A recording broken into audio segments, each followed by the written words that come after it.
Let us chant the first 10 verses of chapter 6. Shri Bhagavan Anashritha karma phalam karyam karma karoti yaha sasanyasi cha yogi cha naniragnir na chakriyaha yam sanyasamiti prahuhu yogam tam vidhi pandava Nahya sanyasta sankalpaha yogi bhavati kaschana arurukshor munir yogam karma karanam yoga rudhasya tasyaiva shamha karanam Yada hinendriyartheshu na karma swanushajjate sarva sankalpa sanyasi yoga rudhastadochyate uddharedatmanatmanam natmanam avasadayet Atmaiva hyatmano bandhuhu Atmaiva ripuratmanaha Bandhuratmatmanastasya Yenatmaivatmana jitaha Anatmanastu shatrute Vartetatmaiva shatruvat Jitatmanha prashantasya Paramatma samahitaha Shitoshna sukha dukkeshu Tatha manapamanayoho Jnana vijnana triptatma Kutastho vijitendriyaha Yukta hityuchyate yogi Samaloštashma kanchanaha Suhran mitra yudasena Madhyastadveshya bandhushu Sadhushvapi cha papeshu Samabuddhir vishishyate Yogi yunjita satatam Atmanam rahasi stitaha Ekaki yata chittatma Nirashira parigraha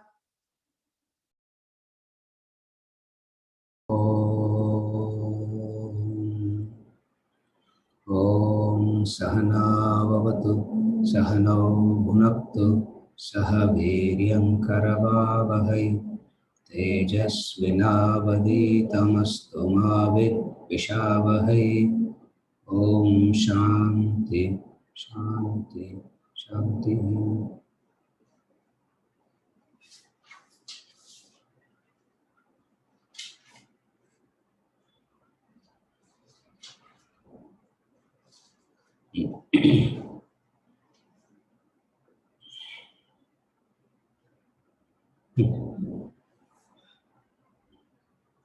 We have a question, we'll take up the question and then we'll move on to the text.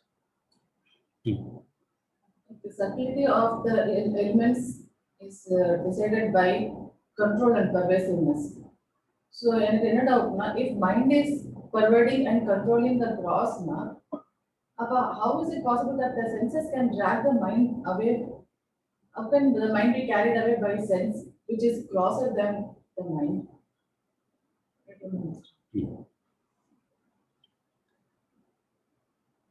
The question is from one of the previous discussions we have had about the senses and the mind. The The statement is, it is the subtle that controls the gross, and gross has no control over the subtle. And subtlety is measured by pervasiveness and control. So for you to say something as subtle, it has to be pervasive and it has to control. Then only we can call it as subtle. Now the question is, based on these formulas, senses being gross, mind being subtle, how can the gross senses carry the mind away? Is the question. Correct? Is the question clear? How can the gross mind carry the, how can the gross senses carry the mind away?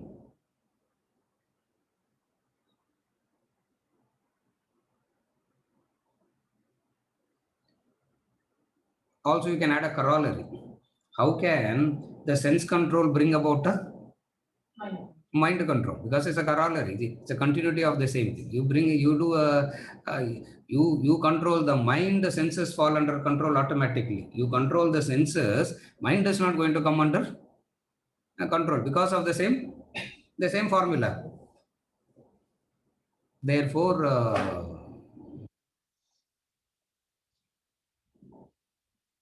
Krishna should revisit his Sthita Prajna portion and maybe he should give a different explanation. Krishna should revisit Sthita Prajna. Yeah. She's not saying that, but kind of indicatively saying that. Maybe revisit your concepts and get your understanding correct. So, first thing.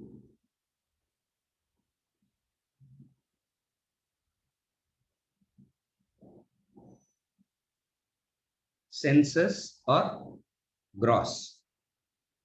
Before that, senses exist. Go from there. Senses are there. Senses exist. Senses are not imaginary. Senses exist. Anything in existence has its own guna. Anything in existence has its own nature. Then only it can. If something, if an object or being is existing, anything that exists has its own guna. Guna means nature. Does senses exist or not? Yes. Do you understand that everything in nature, all that existing has its own gunas? Yes. What is the nature of the senses? What is the nature of the senses? What is the nature of the sun? Heat and light. What is the nature of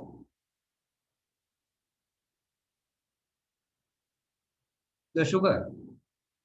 Sweet. Similarly, what is the nature of the senses? Senses, because it is existing, it has its own nature. So what is the nature of the senses? The nature of the senses is of two. One is to give data about the world. The senses does two functions. One is they are the data collectors. Eyes gather color and form as the data. Ears gather sound as the data. Nose gathers smell as the data. Now all these are senses, individual senses gather data independently, and all that is processed where? And some sense is made out of this data. Where? In the mind. This is the hierarchy. Up to this, if the senses are doing only this, there's no. If the senses are only doing this, there's no problem. Are you able to follow? If the senses are only doing this, there's no problem at all. But then there is another aspect to the senses. What is the other aspect to the senses? It seeks instant, immediate pleasure. Senses seek immediate, instant pleasure. That is the nature of the senses. Meaning, if you taste something, it's not that you taste today and you will experience the sweet 2 weeks later. Senses are not designed that way. Senses are designed to experience something immediately, instantly. So senses are immediate, instant. So it seeks, now what does it want? Senses by themselves, it seeks instant pleasures. It seeks instant pleasure.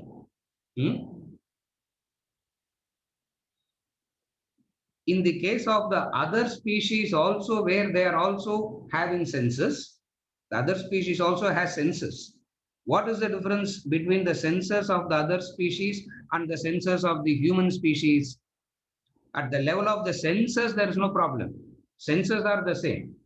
The senses of the animals are also the same. The senses of the human beings are also the same. That is why when the dog is sick, paracetamol is given to, you know that, no? The dog is sick, they give paracetamol to the dog. The senses are the same. It's not that only human being takes paracetamol and dog is given grass. Are you able to follow? Senses are the same. But then what is the difference between the human species and the rest of the species? It is in the second function of the senses. What is the second aspect, second function of the senses? In the case of the other species, nature interferes and controls. In the case of a human being, one has to control. Are you able to see the difference? I'll explain all this, then I'll explain the subtle and gross part. I'm not yet coming to the gross and subtle part. So the two functions of the senses. What are the two functions of the senses? To gather data and wanting instant, immediate experiences. First to say experience and then divide it as pleasure and pain. Are you able to follow? Senses wants immediate experiences and the immediate experiences can be of two, pleasure and pain. So what the senses naturally seek? That which gives immediate pleasure and avoid that which gives immediate pain. Exercising is immediate pain to the muscles. Exercising is voluntarily taking up pain. No. What is exercise? Somebody asks you to lift weight, it is a burden, a pain. When you go and pay to the gym and you go there and you lift weight and cause pain to your muscles, what do you call that? As far as the senses are concerned, it is pain.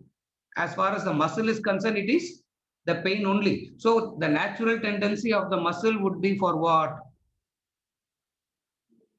What will be the natural tendency? Resist. To avoid the pain, to resist and avoid the pain. And what gives immediate pleasure to the senses, to the muscles?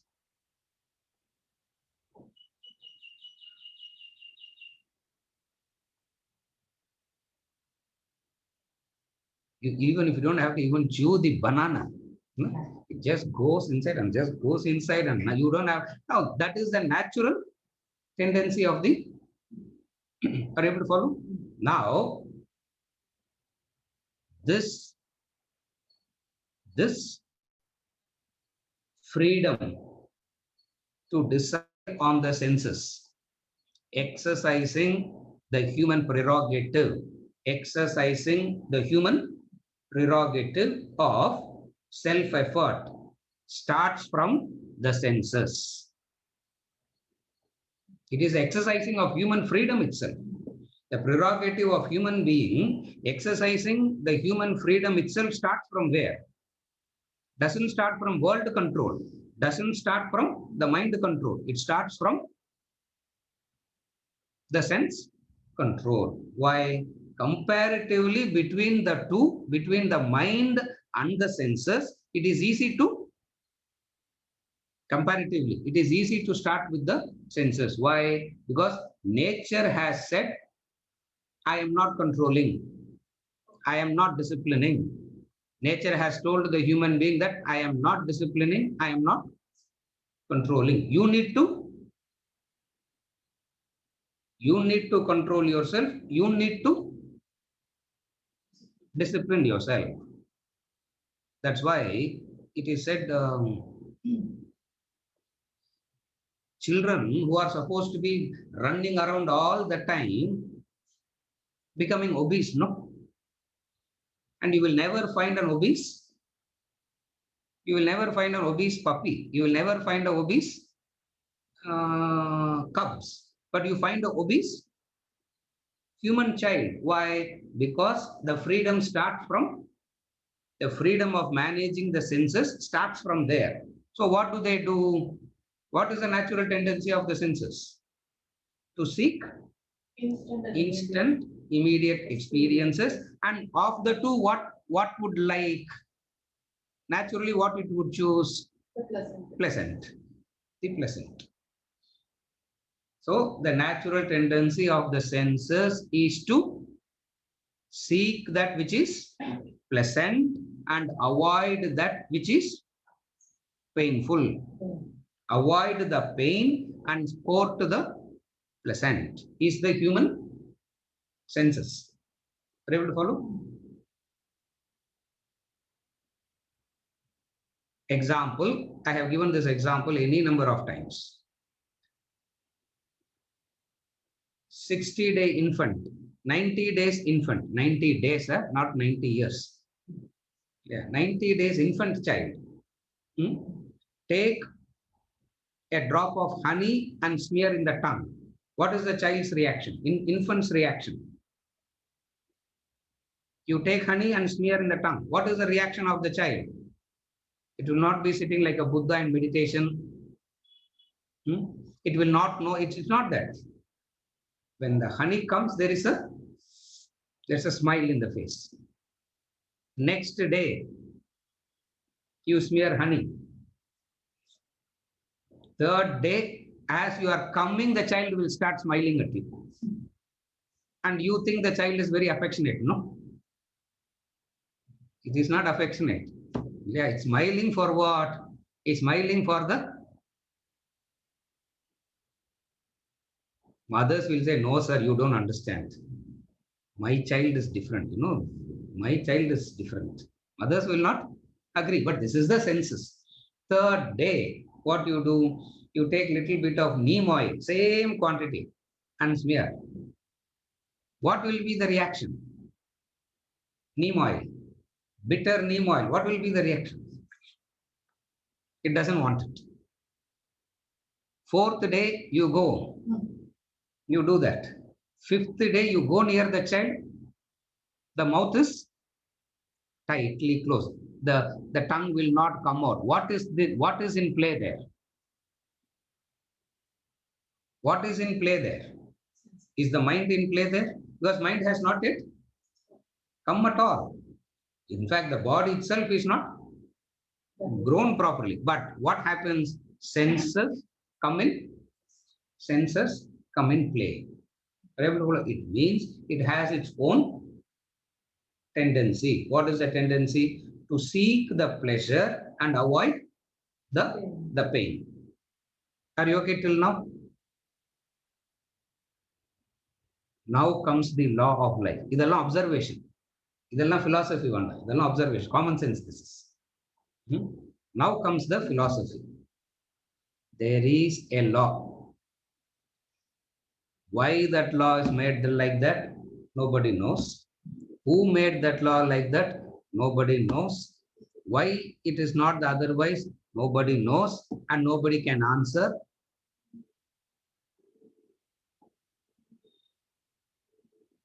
What is that law? Anybody? What is that law?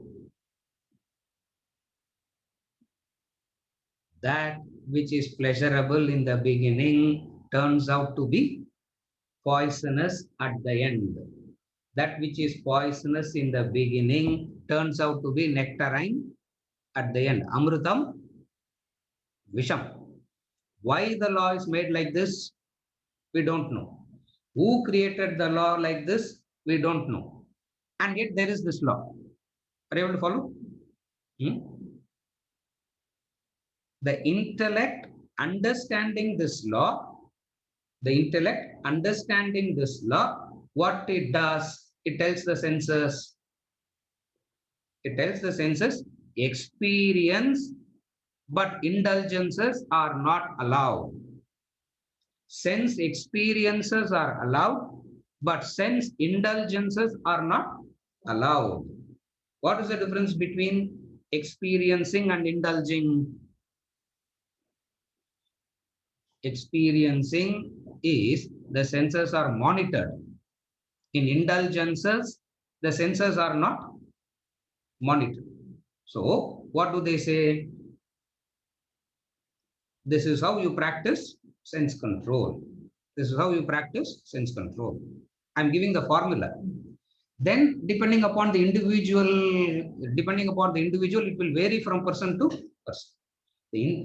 What they should control and where they should exercise control will vary from person to person. But nevertheless, control as such is common. Are you able to follow? Senses, the body. Senses means the body. So, what is the first thing we have understood till now? In this analysis, what have you understood? Senses ought to be disciplined. For nature has said, you help yourself. Nature has said, I am not going to help you, you help yourself. The freedom starts where you start helping yourself. Where do you begin? You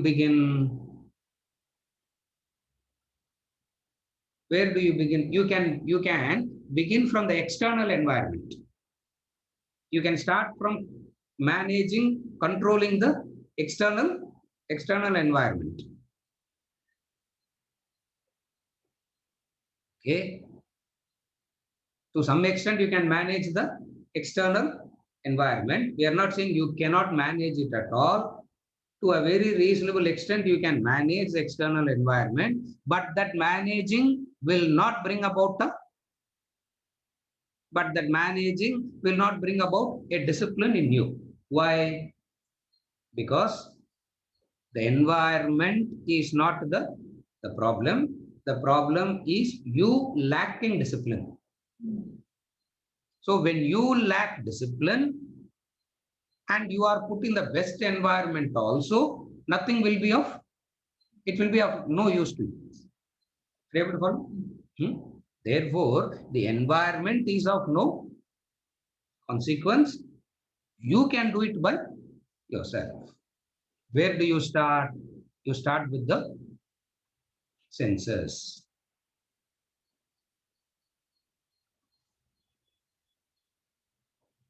Indulgence, regulation, frustration. The three things. You can indulge in the senses, you can abstain and frustrate yourself. Indulgence, regulated contact, and frustration. You have these three choices. What the knowledge says, of the three, both are extremes. What are the extremes? Indulgence is also an extreme. Abstinence is also an extreme. What is the right way? What in the third chapter we saw as the glorious one, the middle path. Beautiful it is, the middle path. What is the middle path? You contact and you don't lose yourself in that contact. You maintain a little bit of pain. You contact, and when you come out of the contact, there is a little bit of pain. Like when you eat, you can eat suffocatingly. You can eat to an extent where you can throw up all that you ate, or you can eat where there's enough scope for you to have one more bite. Where there's enough scope for you to have one more, there is enough scope where you can have one more bite. But then where do you stop? You stop there. Why do you have to stop there? If nature doesn't control and you have to exercise freedom in order for you to evolve, growth happens where there is little bit of pain. In the gym and all, they will, if you go to the gym, it will be written in bold letters. What is it? No pain, no gain. No pain, no gain. And the fellow there is saying, run, run, run. And that fellow is obese. He can't even sit up and he is not able to sit. He is not able to stand. And that fellow is saying, be fit, be fit, be fit, run, run, run. You look at that fellow, you don't feel like exercising. Are able to follow? Till now. So you have to exercise your freedom. And when you exercise your freedom, growth, evolution happens only when there is a little bit of pain. And the senses, what is the nature of the senses? Somehow avoid Pain. Somehow avoid the pain. So the effort that you put to make sure that the senses go through a little bit of pain is called sense control. It's called sense control. Are you okay till now? That's all it is.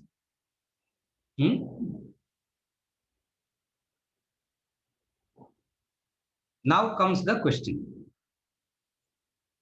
Gross and subtle. Now comes the question. The gross and subtle. In the hierarchy, something is gross and something is subtle. To discuss about the gross and the subtle, you have to know both the functions of the senses. What is the functions of the senses? We said Gathering data. Gathering data for whom? For whom? Mind can't gather data by itself. Mind can only imagine. Mind can only hallucinate. Mind can only imagine. Data has to be provided by the senses to the mind. Mind by itself cannot gather data. That's why the role of the senses is to feed the data to the mind. For the right data to go to the mind, for the right things to go to the mind, the quality of the data is dependent upon the quality of the senses. Dull senses, data are not so good. Vibrant senses,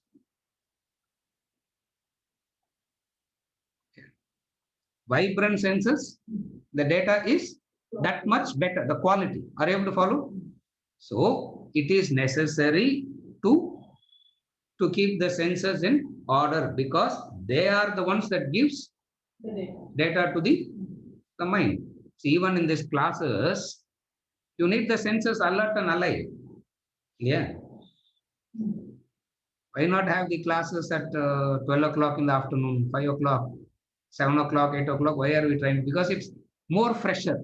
Clear? More fresher means more you gather, more intake. More intake means more goes to the mind. More knowledge is gathered. Are you able to follow till now? It means what? You need to have the senses under. You need to have a vibrant senses. And the senses are vibrant only when they are disciplined. Therefore, sense control becomes a necessity. Mixing it up with gross and subtle doesn't make any sense here. Mixing up the discussion of gross and subtle is only to explain a different point. What is the point that we use gross and subtle for?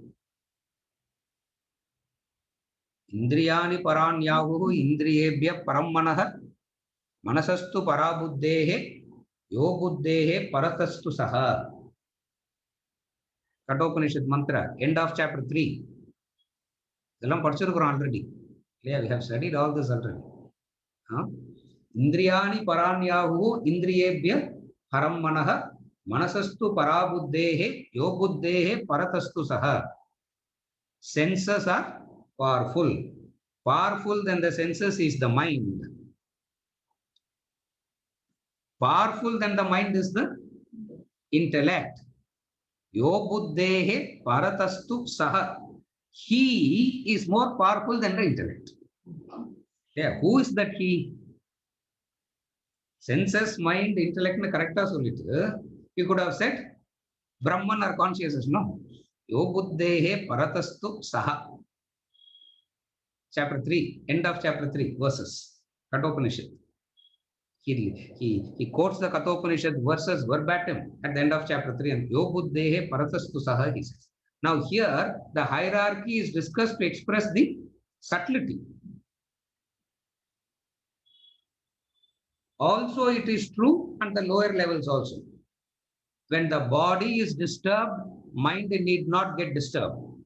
When the mind is disturbed, body gets disturbed. It has a connection. When the mind is disturbed, body is disturbed. Converse is not true. When the body is disturbed, mind need not get disturbed. Like, you can have a very bad headache, or you can go through some painful experiences and physically I'm talking, and continue to do what you are doing. You can train. It means what? The senses are grosser, the mind is subtle. Intellect is subtle, mind is gross. Pervasiveness and control.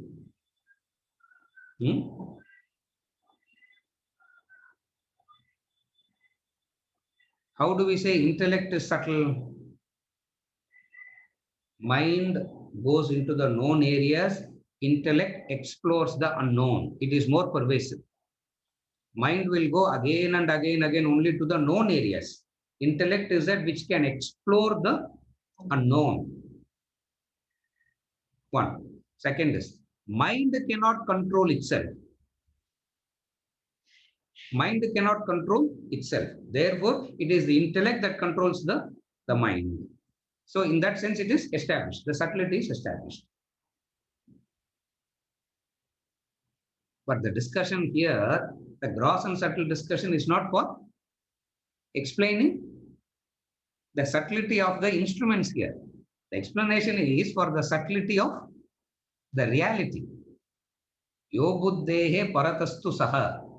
That saha, that consciousness, that Brahman, if it is explained that Brahman is subtler than the intellect, down the line it is subtlest over everything.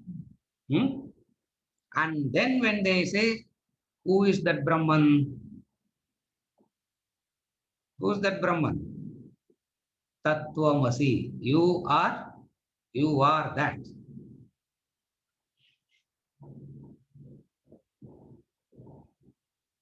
This explanation is with the hope that you would want to, experience that. Are you able to follow the two different contexts? It is the mixing up of context. There the subtlety is expressed for what? To explain the subtlety of, here we are not discussing the subtlety of the organs, mind, senses, mind, intellect. We are not discussing the subtlety here. For the subtlety is expressed to talk about the subtlest. How do you say Brahman is the subtlest? Brahman is the enlivening factor. Consciousness is not a product. Consciousness is not a part of the instrument. Consciousness is not a product of the instruments. Consciousness exists apart from the instrument. So it is more pervasive. Second, that which vitalizes the body, mind, and intellect is the Brahman. Therefore, to establish the subtlety, gross and subtle is explained. Are you able to follow? When we talk about the Karma Yoga, when we talk about spiritual evolution, when we talk about betterment of a human being, we move from the senses, the mind, the intellect.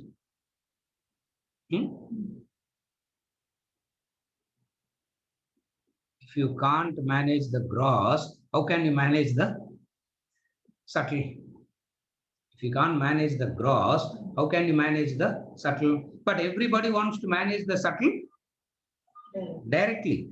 Why? Lack of intellect. Because everybody minus intellect believes that they are superhumans. They believe that they are superhumans, powerful, that they can straight away control the mind. It is not possible to control the mind directly. You have to start with controlling the senses. So in the context of evolution, we talk about the sense control and that. When we are talking about the subtlety of Brahman, to establish the subtlety of Brahman, gross and subtle is, the analysis is used for that. So don't take that and mix it up with the senses. Sorry, when I say senses means the sense control. Don't mix it up. For the control is actually the word, actually we don't use the word control. We don't use the word control, we use the word discipline.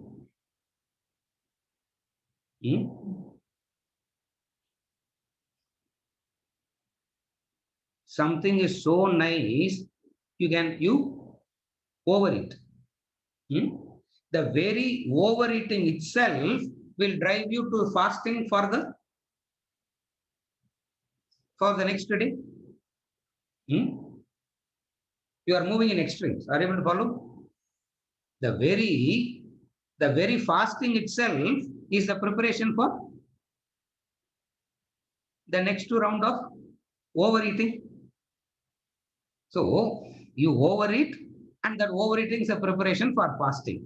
You fast, that fasting is a preparation for overeating. It is not discipline. Moving in extremes. What is it? Have 3 meals a day, and to eat all the 3 meals a day, the right quantity, is far more difficult from moving to extremes. Are you able to follow? Why do we talk about the sense control and mind control? Senses and mind work hand in glove. Senses and mind work hand in glove. For they have something similar. What is the similarity between the senses and the mind? Both wants instant pleasure. Senses wants immediate pleasure. Mind wants everything to happen instantaneously. That wanting instant is the common factors for both. See, as soon as you hear this knowledge, you immediately want to control, and you immediately want to get out, and you immediately want to walk out like a Gautam Buddha. No, it is not intellect that is functioning here. It is the mind that is functioning here. Why? Because mind and senses have something in common. What is it? Something in common? Instant. Intellect says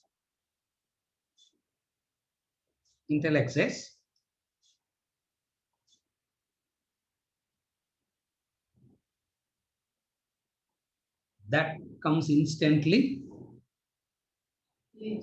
That comes instantly, leaves instantly also. That comes instantly, leaves instantly also. We saw, we felt. Love at first sight. Infatuation can happen at first sight. Love cannot happen at first sight. For love to happen requires a lot of, for love to happen, what it requires for love to happen? Because of lack of intellect, you can misunderstand infatuation as love. Are you able to see the difference? Because of lack of intellect, you can misunderstand infatuation as love. Huh? Love cannot happen instantly. For love to happen, what it requires? For love to happen, what it requires? Huh? Enormous sacrifices are required. For love to happen, enormous sacrifices are required. Giving freedom.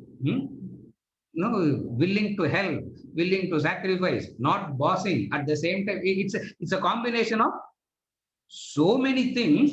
All this cannot happen instantly.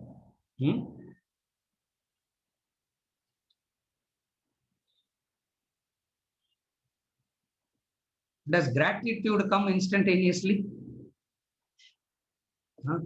It's not coming. Are you able to follow? Why? Because that which is meaningful, that which is evolutionary doesn't come instantly. Use the word instantly. Doesn't come instant. Therefore, Buddhi says, whatever is the required effort and how much ever time it takes, I would put in the required effort over the period of time. Intellect comes into play here. When intellect comes into play and when you are putting in the required effort and not being result oriented, time bound, this intellect directed effort, intellect monitored effort over the mind and the senses is called tapas. This is called tapas. And we have seen in all the Puranic stories, all these men do tapas over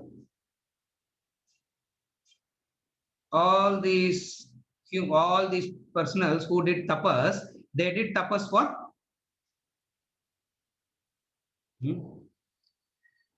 in movies. How have you seen tapas?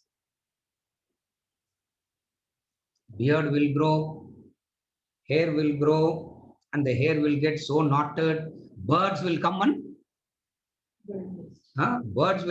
build the nest in that. And you open that, birds will fly away. It means what? How much time it takes for all this to happen? Symbolic it is. Don't take it, it's symbolic. It means the intellect understands what? The intellect understands the difference between the oak tree and the tree that is planted on the roadside here. The tree that is planted on the roadside here becomes into a boulevard in 8 years. In 6 years, 8 years, the branches are spread out so well. And one small, you don't need cyclone for that. One small wind is enough to uproot it. The oak tree stands for 300 years. Why? Because the roots are dug deep. And the roots don't dig deep instantly. Are you able to follow? Mind. Now, I'm saying how the senses carry the mind away. How the senses carried the mind away now? I explained that now. Anybody followed? How the senses, oh, nobody followed, huh? It's okay. How the senses carried the mind away? Because they have something in common. When they have something in common, what do? One pulls the, are you able to follow? Since they have something in common, one pulls the other. The senses, the pull and the push. The mind itself is wanting instant. The senses are also wanting instant. And when these two things get together, what is the force? What is the force? Elsewhere in the same chapter, we are going to see Arjuna is going to ask this question. He is going to say that Arjuna, Krishna, the combination of these senses and the mind, it is dridam, it is balavat, it is so strong. The Vega, is there any human being who has conquered this Vega? That's a question Arjuna asks. Rama asks this question in Yoga Vasishta. Is there anybody who has class okay, but class control we don't know. Yeah.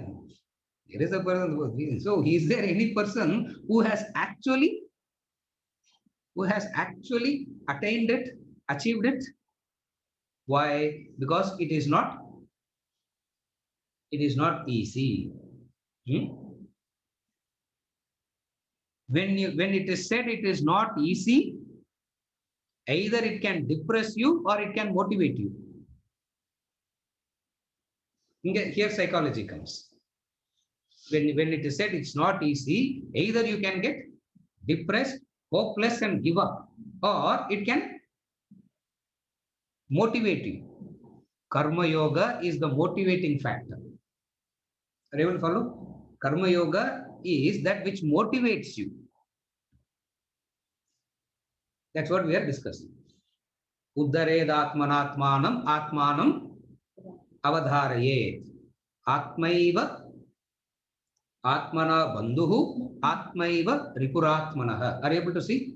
Are you able to connect? So, what is happening here? Both pull each other. If you have exercised control, what happens? If you have exercised control, what is the control? First one, the sense control. I mean, one sense. Yes. You can start with one sense or two senses. You can't start with all the 5 senses. That explanation we saw when we did the 12 yajnas. Yajna number 3 and yajna number 4. We have seen that very clearly. In yajna number 3, start with one sense, he said. Yajna number 4, go on to all the 5 senses. Yajna number 5, then go on to the mind. Don't go to the mind directly. Start with one and then spread it to the other. Why? Because learning growth is progressive.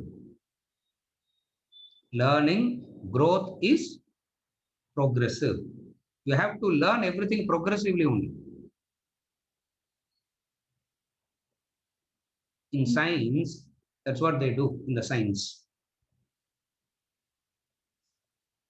When you have to read in physics, when you have to read about the atom model, first they will teach you the Rutherford's model of atom. And then later on they will teach you the Bohr's model of atom.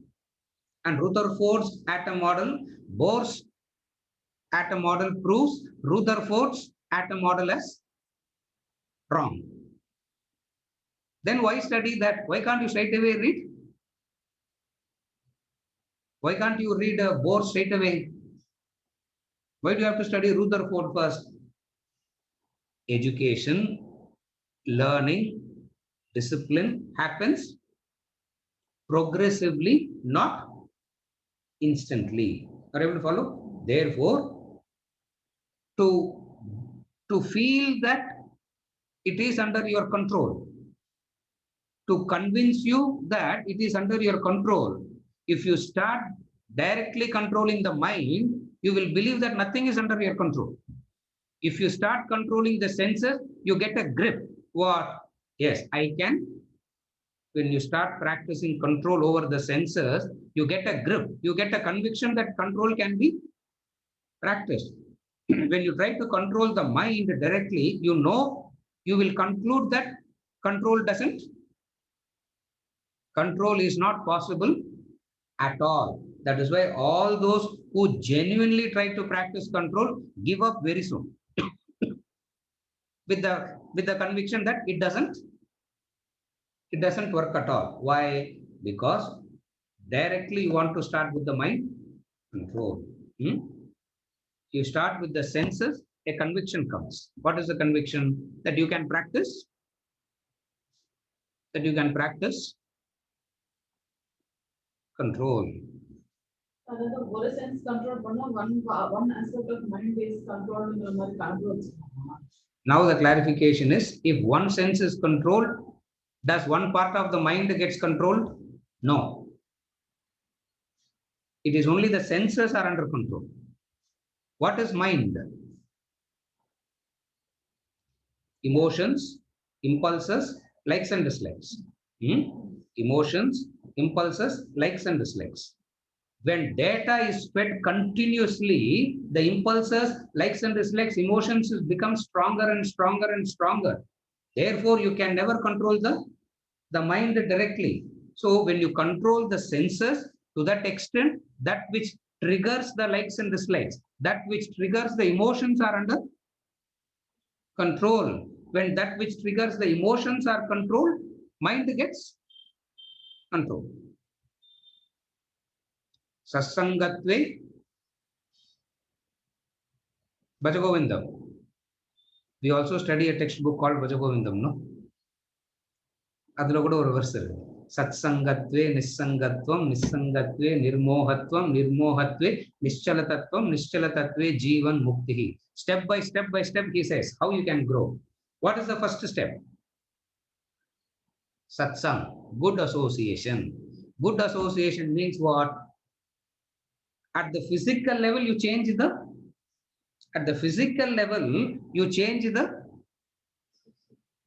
association first. At the physical level, start changing first. Are you able to follow? A person is an alcoholic.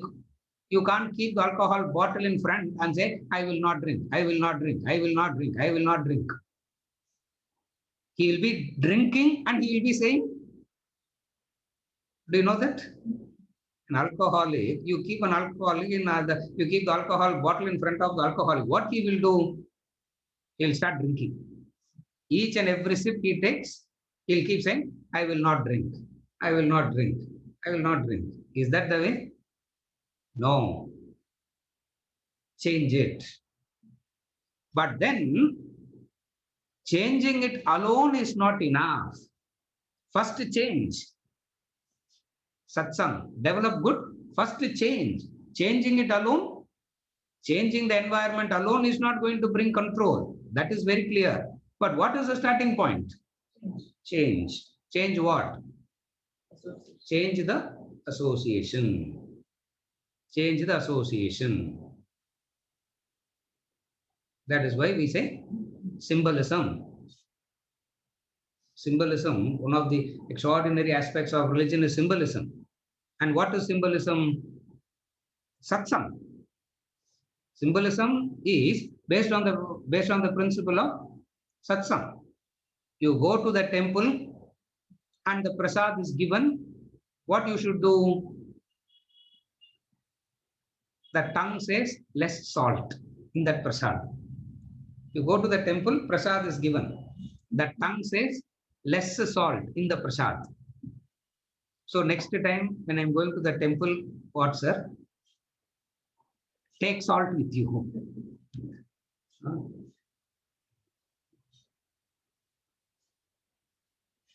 The family, they do this. It's a mockery.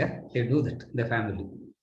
They go to the temple and they make prasad in the temple, and the prasad is not so tasty. So what they do?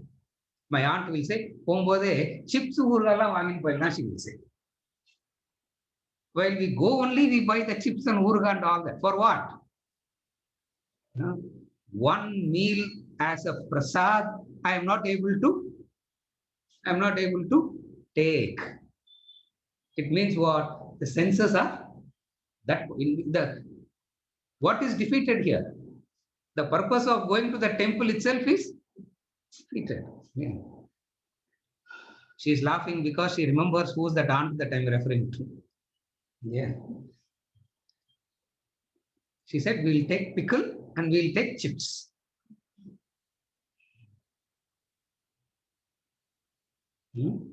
Next time, Instead of you making the Puliyodara paste, we will make the Puliyodara paste at home and bring, no? What is it? Satsang. What does satsang means?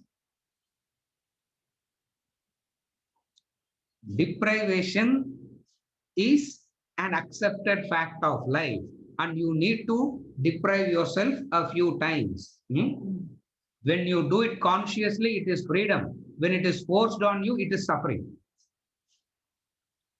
When you do it by yourself, it is freedom. When it is forced on you, it is suffering. You choose not to eat. Food is there in the refrigerator. Anytime you can open the refrigerator and eat, and you can appease your hunger. You choose not to eat. Versus you are hungry and you have no clue whether the food is going to come to you or not. Is there a difference between the two? Yes, there is a difference between the two. What is the difference? In one, you are under control. You have freedom. In the other, you are a slave. So, where do you start? Sense control will not automatically lead to mind control. Sense control will keep the senses under control. And then you have to work on mind control also separately. It's not that you do sense control, automatically it will transfer the strength to mind control. It will not happen like that. Right arm biceps exercise panna, what will become strong? Right arm biceps only. If I have to exercise for left hand, one hand pannitena sir, why can't that transfer it here? Same body only, no. Why can't it doesn't work like that. So sense control ought to be done separately. Mind control ought to be done separately. Sequentially, you go, carefully follow. It is sequential, not simultaneous. Purida, philosophy, the formula, it is sequential, not simultaneous. At the same time, I practice sense control, mind control, knowledge, all at the same time, sir. Then result will be faster, no? Life Vedanta talks about krama. Krama means sequential, not simultaneous. Sequential, not simultaneous. Because the mind says, if you do all this simultaneously, results will be faster, quicker, no? It means intellect has not come into play at all. Faster, quicker, intellect has not come into play at all. Why? Because it doesn't. It's against the law of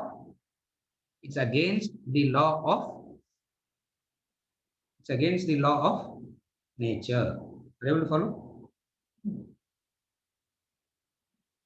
Is it okay? Any number of times you can ask this question. Because this is something that is always define, understand. Every time you ask, I repeat something and I try to say something new also. Is it okay? Our senses on the mind எடுத்துட்டு போறதுங்கிறது அந்த இடத்துல நம்ம cross and subtle கொண்டு வர கூடாதுன்னு நீங்க சொல்றீங்க. Yes. Clarification is, if the senses are carrying their mind away, it means both have a similar nature. Are you able to follow? Both have a similar nature. So when both have a similar nature, what will happen when they are not monitored, when they are not guided? What will happen? One will push one will carry the other. That's what in the Siddha Prajna portion he said very clearly. In verse number 60, he says senses carry the mind away. And then 67, mind carries the intellect away. When intellect is lost, you are lost. When intellect is lost, you are lost. It means what? Intellect is that which is developed through effort. You have to develop the intellect. Are you okay? I think I didn't communicate properly. Louder. Census வந்து mind எடுத்துட்டு போறதுன்னு போது அந்த இடத்துல நான் cross and subtle கொண்டு வரக்கூடாது அப்படின்னு The question is, when the senses are dragging the mind, should I not say gross and subtle? அது அது தப்பா For which the answer that was given already is the gross and subtle analysis is given for what? Comparatively to explain what? Brahman Brahman, Parasastu Saha. It is for that purpose that explanation is given, though it is relatively applicable also. Here we are talking about sense control and mind control. We are talking about the sense control and mind control. When we are talking about the sense control and mind control, we talk about them separately. When we talk about the subtlety of Brahman, we talk about the Brahman as subtle means down the line, it is the subtlest. It is two different contexts. And you are asking the same question again. It is two different contexts. How to become a Sthita Prajna? How do you evolve? Practice sense control, mind control. What is Brahman? Subtlest. What is Brahman? Subtler than the subtlest. Brahman, that's all. How do I, where is that Brahman? You are that Brahman. How do I get there? Practice sense control and mind control. Where is the difficulty? இந்த 5 census தரோவா control பண்ணினாக்க கூட மைண்டோட effect அதுல இருக்குமா? The question is, if the 5 senses are under control, can the mind still influence the senses? Yes. Yes. There are people who are disciplined for a while for a purpose. After a while, they become indisciplined. No. They are very disciplined for a purpose. They are very disciplined. After that, they become indisciplined. It means what? Mind has to be attended to separately. Or you have two things that we have to attend to. The senses has to be attended to separately. Mind also has to be attended to separately. And you don't attend to it simultaneously. You attend to it sequentially. Are you able to follow? You attend to it sequentially, not simultaneously.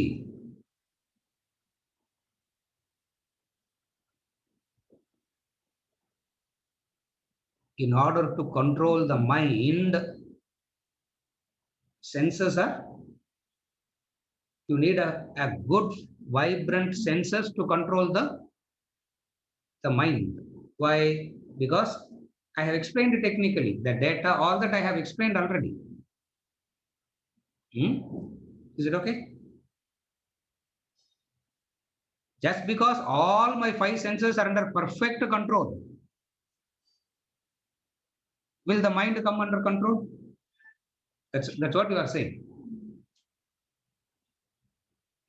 When is it said sense control will bring mind control? Where was it told sense control will bring mind control? Where was it said? It said control the senses, control the mind. It is not said control the senses, mind will come under control automatically. Where is it said? It's not said anywhere. இந்த சென்சஸால மைண்ட எடுத்துட்டு போற power இருக்கும்போது இது அடங்கினாலும் அது கொஞ்ச நாள் தான் அடங்குங்கிறது ஒரு நம்பிக்கை இருக்குன்னா? If the senses are under control, to some extent, the mind behaves temporarily. If the senses are under control, the mind behaves temporarily. That is not mind control. That is not mind control. It is. That is not mind control.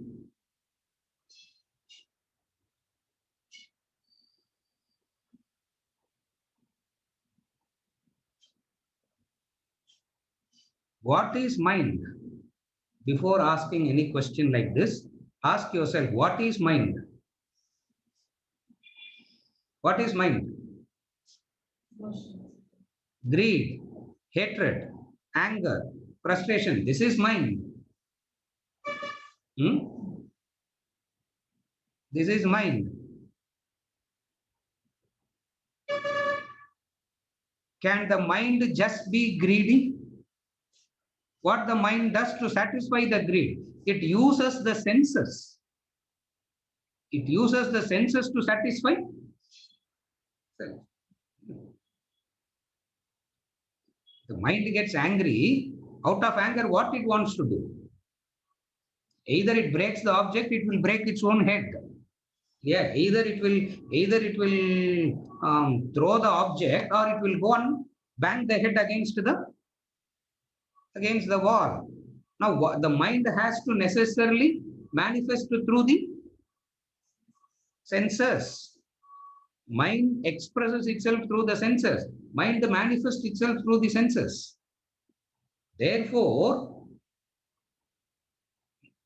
if the mind is very powerful, disciplined senses will still be a victim of the mind. Disciplined senses will be a victim of the mind. Therefore, mind control also has to be done separately. How do you do the mind control? ரெண்டுத்துக்குமே knowledge தான்.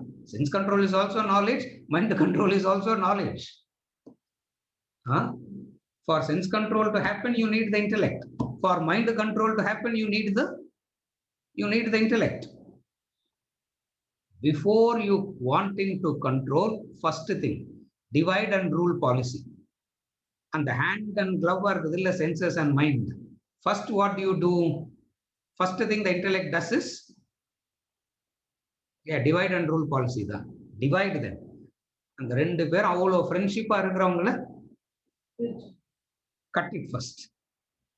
Cut it. Don't make them together. Divide them. Intellect does it first. Through discrimination, it divides. I will deal with the senses separately, deal with the mind separately. Of the two, which is easier to start with? Easier means where? Not easier in the sense of easier. That which will give you the conviction that control can be possible. Control can be possible. Segregate it. Segregate. Intellect segregates. The senses is segregated, the mind is segregated. And then it says, to the mind it will say, wait, I will come to you later. First, முதல்ல இவரை கவனிச்சுக்கிறேன்.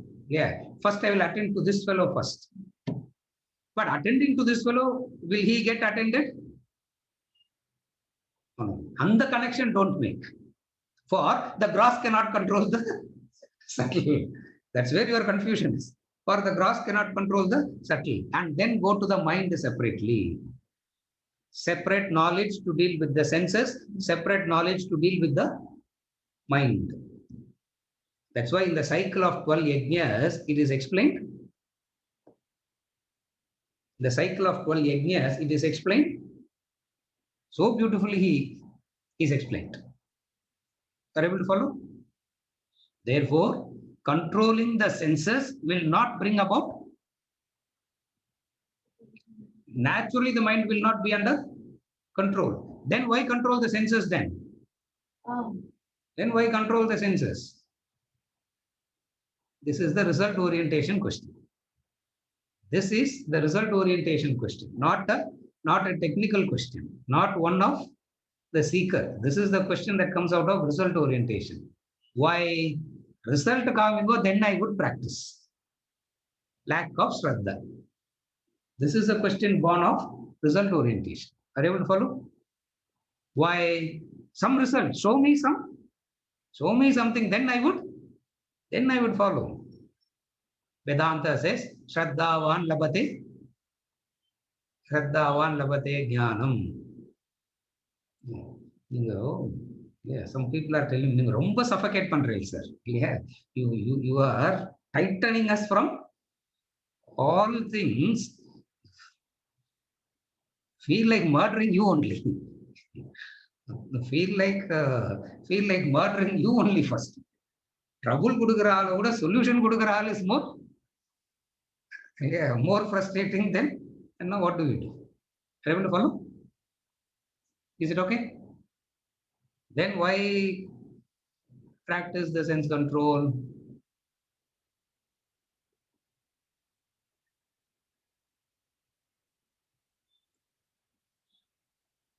You can fall, or you have already fallen, not you can fall.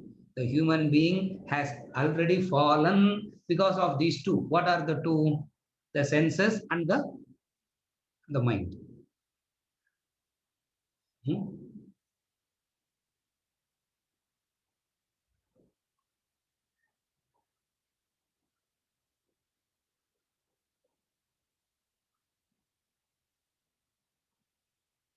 Thirsty, drink water. Intellect.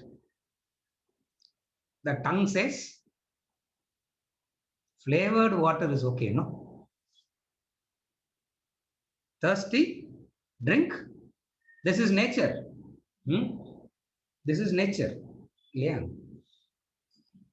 Have you seen any animal drinking flavored water when they get thirsty?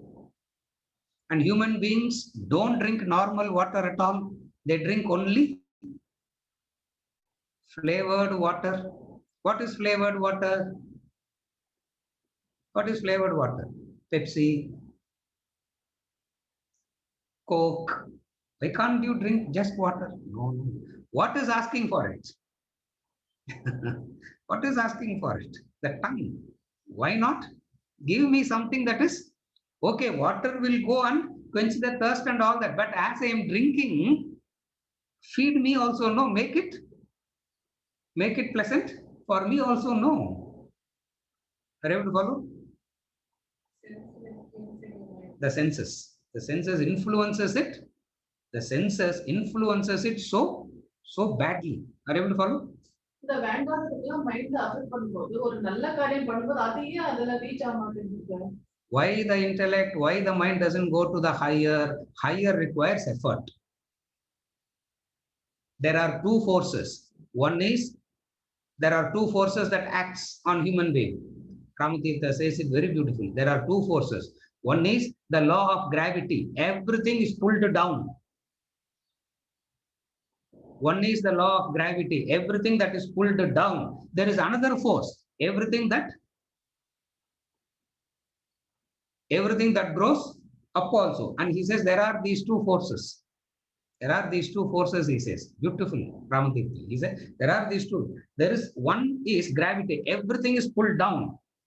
And there is another force. Wanting to grow up.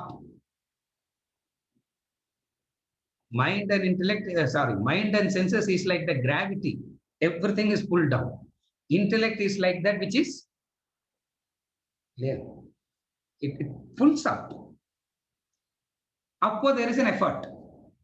And senses and mind doesn't like the effort. Why? Because effort is instantly, all effort is instant pain. No effort is instantly pleasurable. If effort is instantly like Swamiji gives this example, no? If good things are good in the beginning and bad things are bad in the beginning, Shastra is not required, teacher is not required, guru is not required. Everybody knows exactly what to do and what not to do. But life is not. Therefore, life is not like that. Therefore, we need this. Are you able to follow now? There are these two forces. Why mind doesn't get naturally interested in the higher? It will not. Why? Because the nature of the mind is to flow. Nature of the mind is to flow towards the lower. Intellect has to make it flow upwards. Intellect has to make it flow upwards. Yeah. Just as the heart muscles constantly work to make sure that the blood that flows down is pumped back. Intellect on the madri alert. Intellect has to be as alert as that. Intellect irukune onu theriyala, then what do we do? How to keep it How to keep it like that all the time? Are you able to follow? So, just correct me understanding. Upper senses and mind ரெண்டுமே சேர்ந்து வந்து அவரோட independent functions தான் செயல்படுது. ஆனா disciplining வரும்போது intellect ஓட function வருதுனால it has to necessarily be separate only. Yes, that's all. Correct. That's Yeah. all. That's all it is. So intellect is functioning in disciplining these two. Both the senses and the mind, Bharat, very few people cheating, huh? They all sit in front and ask questions. Yeah. Some of them are cheating also. Yeah, அதெல்லாம் cheating நடக்கிறது இல்ல.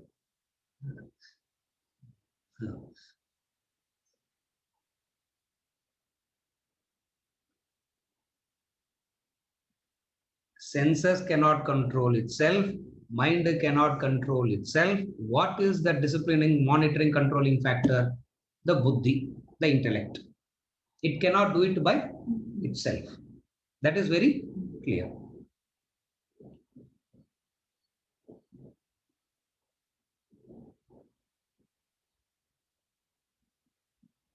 When it ought to be disciplined,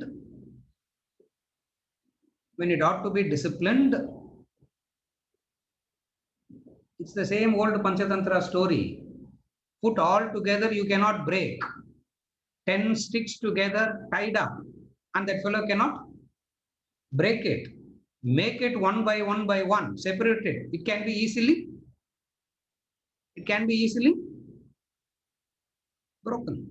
Are you able to follow?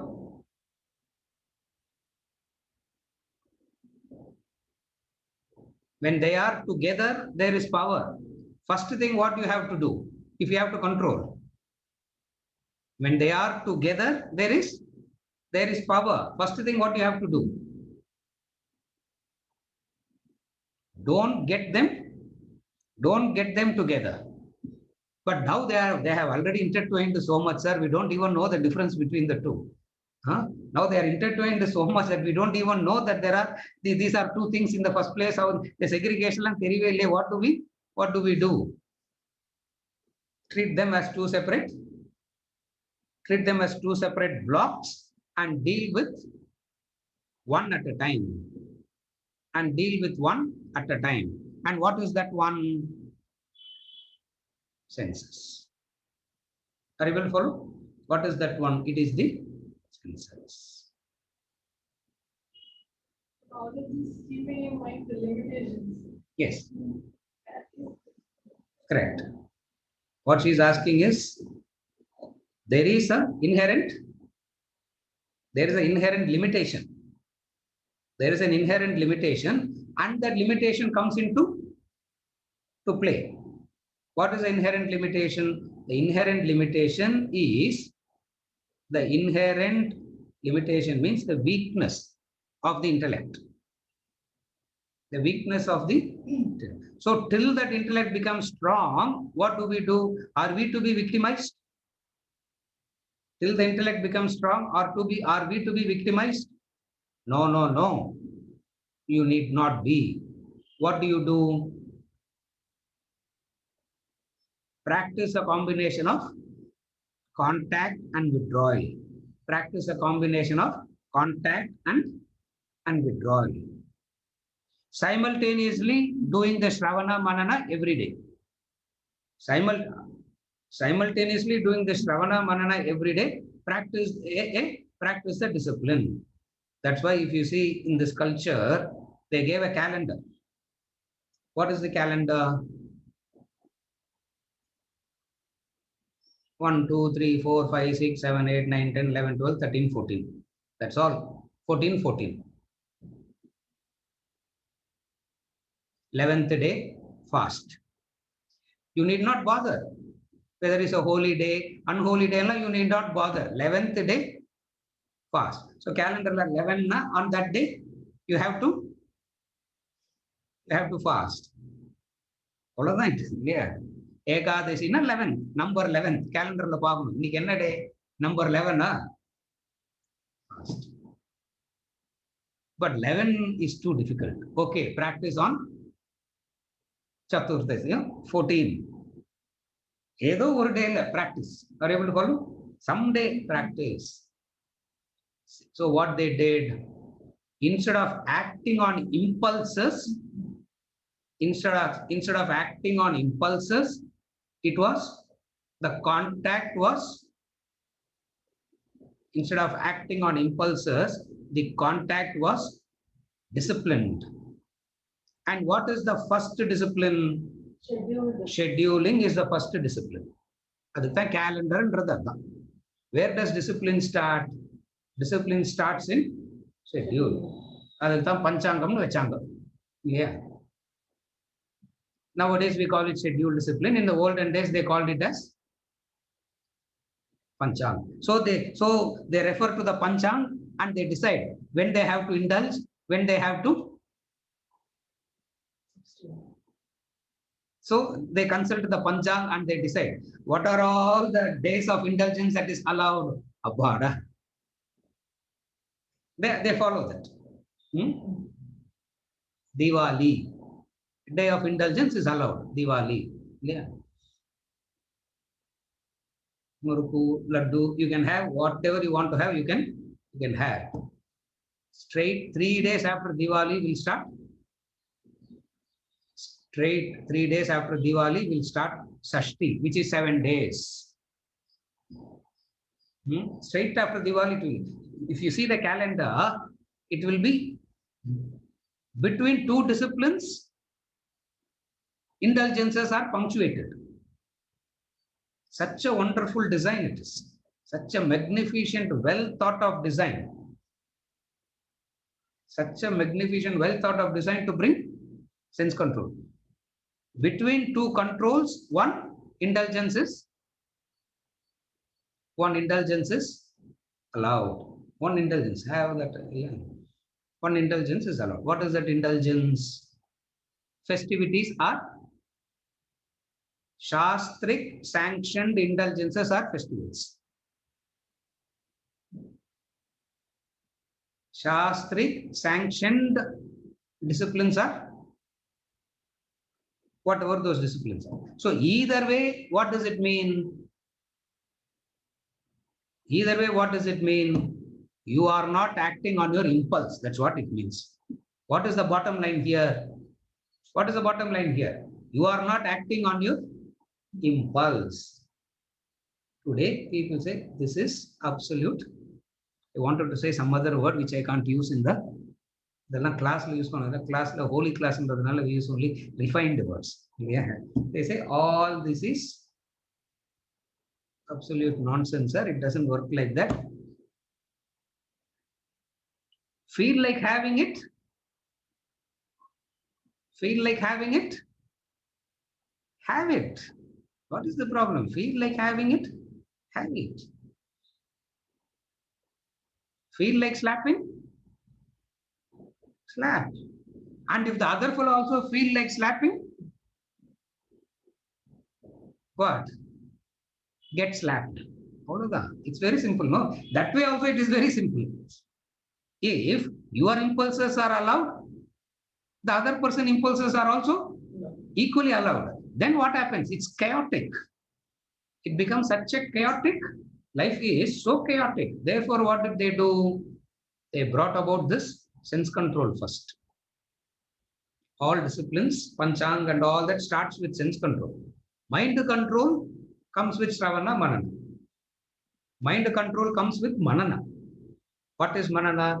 Agama payino nityaha tam titikshasva matrar sparshasthu kaunteya sitoshna sukadukkadaha agama payino nityaha tam titikshasva bharata.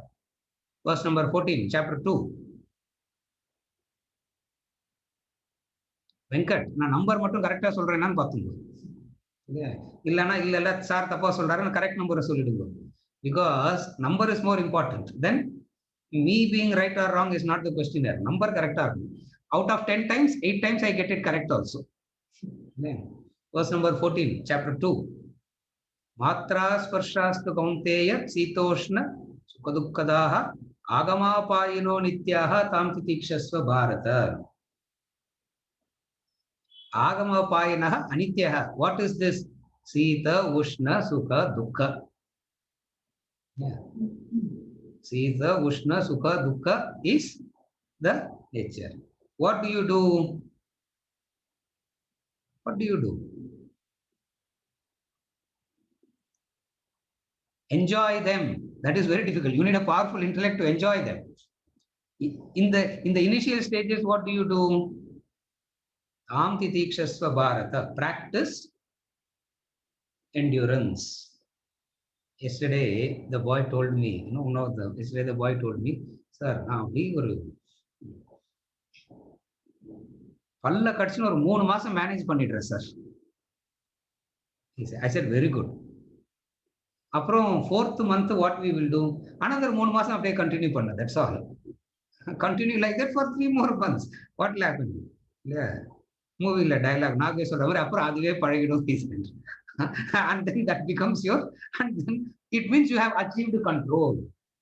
It means you have achieved control, for it has stopped bothering you and you are doing that which you ought to. You are doing that which you ought to do, unaffected by the tantrums the senses throw, unaffected by the tantrums the mind throws. It means you are well established in the path of, well established in karma yoga. ஞான யோகாக்குல இன்னும் வரவே இல்லை, சாங்கிய யோகாக்குல இன்னும் வரவே இல்லை. Still established in karma yoga.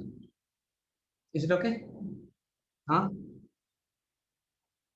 Any number of times I don't get bored talking about this subject, the sense control and mind control, because it is so vital to understand that you have to segregate the two and both has to be attended to separately, sequentially, not simultaneously, sequentially, predominantly. When we say sequentially means predominantly. That's what it means. Predominantly, you go through sequentially, then you are well under control.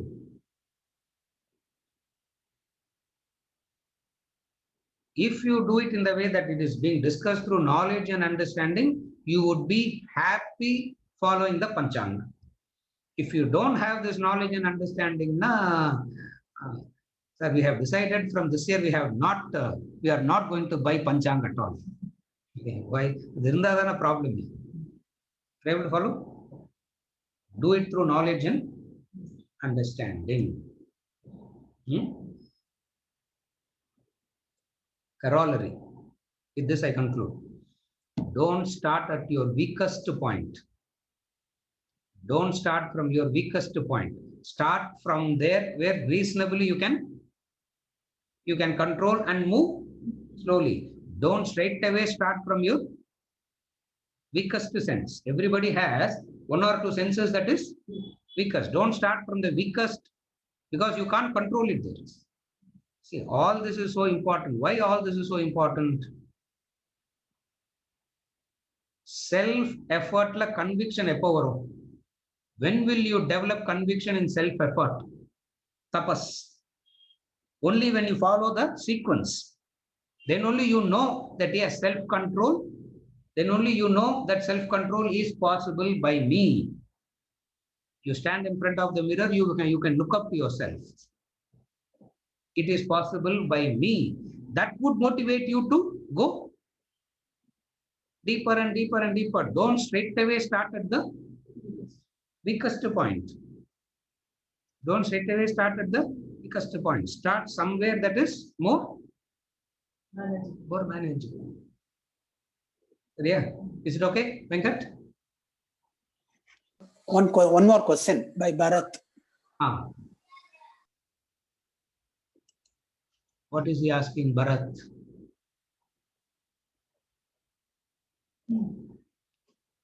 Bharat, is your question answered or it is still there? No, so can you hear me, Guruji? Yes, Bharat. Yes. So in the verse 6, chapter 6, verse 5. Yes. It says, let man lift himself by himself. Yes. So what is himself? So let me explain why I'm asking this. himself is nothing but a personality or a physical body in the true, in the normal common sense. Whereas that is not the actual way you can lift yourself. So Yeah, I correct. wanted to know, what does he mean by saying himself? And he says, Yeah. let man himself. Yes. So man, he means generally everybody, any Yes. person. All human beings. So there is physical reference. That's my clarification, which I wanted Yeah. here. Yeah. And himself is something which is beyond what we think as a meaning in English. Yes. Himself here is not referring to the physical. Himself here is, which is what I thought I would talk today, but then we got distracted in the question. Okay. Himself is the two forces, Prarabdha and Purushartha. A human being is the human being's current state. At any given point of time, your current position is a combination of two things, Prarabdha and Purushartha. Purushartha. Correct. Prarabdha is the combined efforts of your past as what you are today. Now is your Prarabdha. There is another force which is Purushartha, which you can act distinctly from your Prarabdha. So, let man raise himself by himself means using the Purushartha component, lift yourself by yourself. Let him not lower himself. Are you able to follow, Bharat? The two forces, the Prarabdha and the Purushartha. Now, these two words in the initial preparatory study of Vedanta, these two words are taught to everybody. Therefore, it is very clear when he says lift yourself by yourself, it is very obvious that he says using Purushartha, free will, self-effort. Why? There is always this human problem. There is always this human being has this problem. What is the problem? The combined effort of the past versus the intensity of the effort in the present. The combined efforts of my past, which is what my present is one force. There is another force, the intensity of the present force. Yoga Vasishtha, he makes it more complicated. That's why we don't study Yoga Vasishtha at all. Yeah. Prarabdha, he says 3 types of Prarabdha.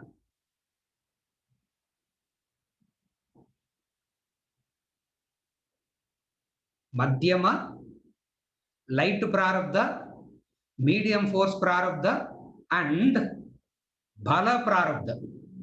Similarly, the Purushartha is also of the 3.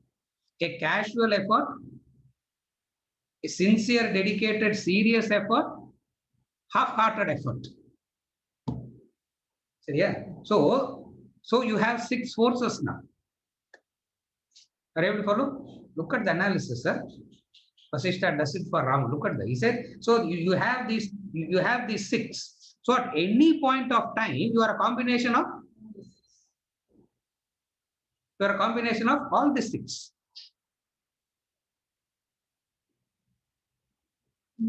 Of these, what you should focus upon?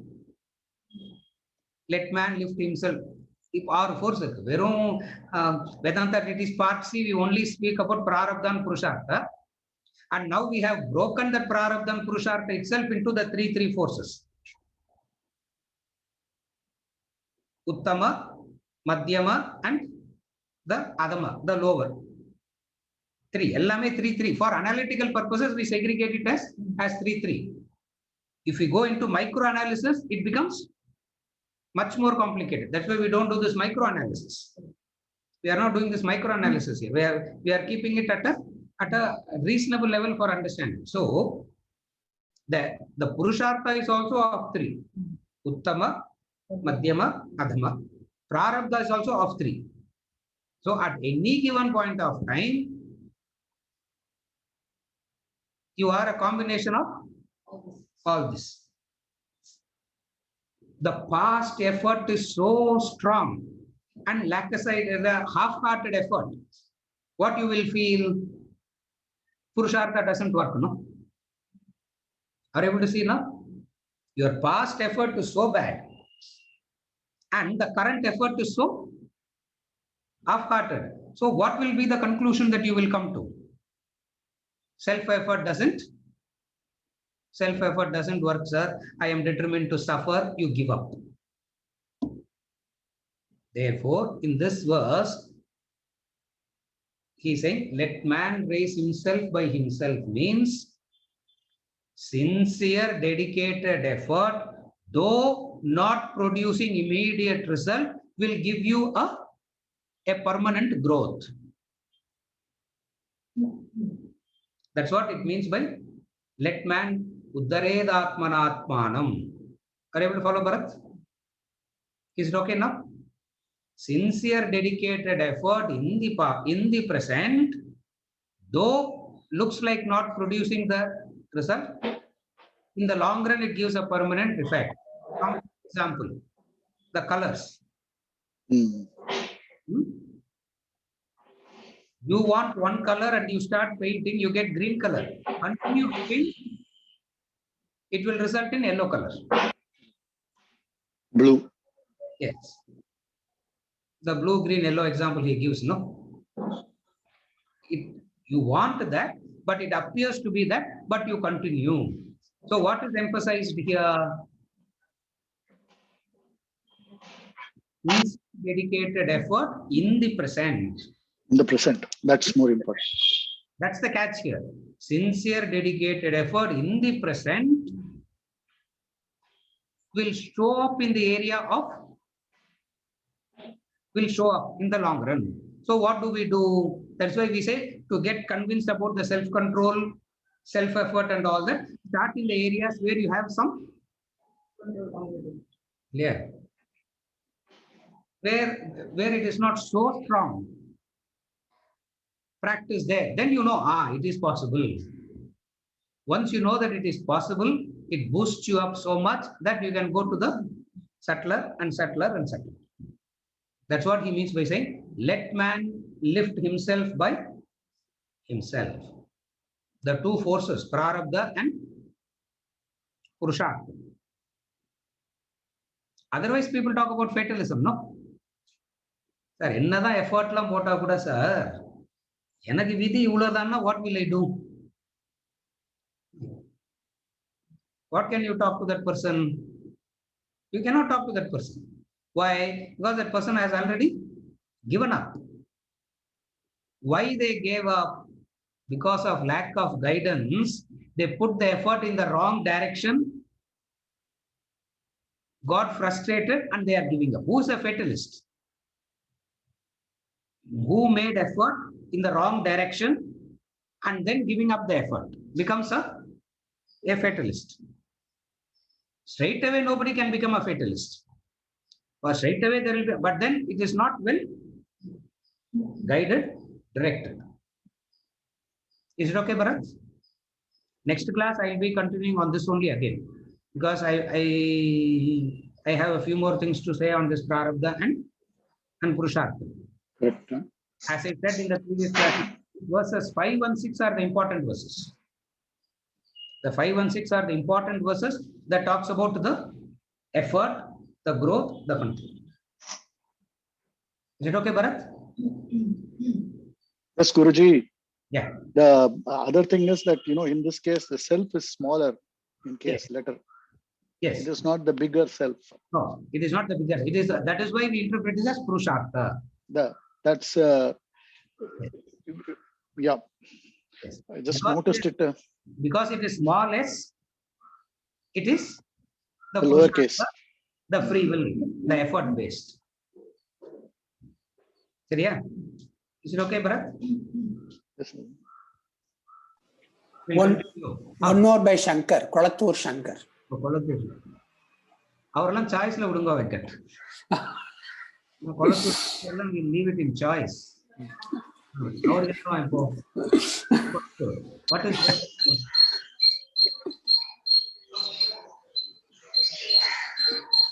both mind and sense control, intellect needs to be present and needs to be developed for us to even choose objects of experience or being fed to the senses outside of us. He is correct. The starting point of is the availability of the existing intellect. The starting point of any growth is making use of the existing intellect. Shankar, answer Achan. And to make use of the existing intellect, Shravana and Manana. To make use of the existing intellect, Shravana and Manana. For no human being is with zero intellect. Everybody has intellect, reasonably good intellect. Everybody has. Ramatirtha, make faithful use of what you have, he says. Don't worry about what you lack. Make faithful use of what you have. That is enough to guide you, he says. Headlights of the car. Headlights of the car. 500 kilometers, pitch darkness. The headlights of the car can light up only 20 feet, 30 feet. Ramatirtha says, drive. Start driving. Right through the journey, you will be lit. After reaching the 500th kilometer, your destination, if you look back, you know that you were not in darkness even for a split second. Make faithful use of what you have. Make faithful use of the existing intellect. Make faithful use of it. Ramatirtha, headlights of the car. Beautiful example it is. Headlights of the car. During the course, some of the boys used to have that written, and he draws very well. So he drew the headlights of the car and kept it on his desk. Every time we go to this room, car headlights. Ramatirtha's example, headlights of the car. One of the extraordinary way of making it very understandable. Make use of the existing intellect and further strengthen it.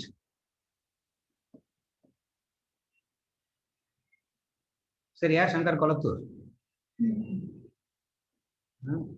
அவர் சாய்ஸ்ல விடுங்க இனிமே. அவர் choice விடுற control we don't have, no Venkat. அந்த control we don't have, no. Otherwise I would have நிறைய பேரை edit பண்ணிடணும். Editing. Shankar, okay? We'll continue next week.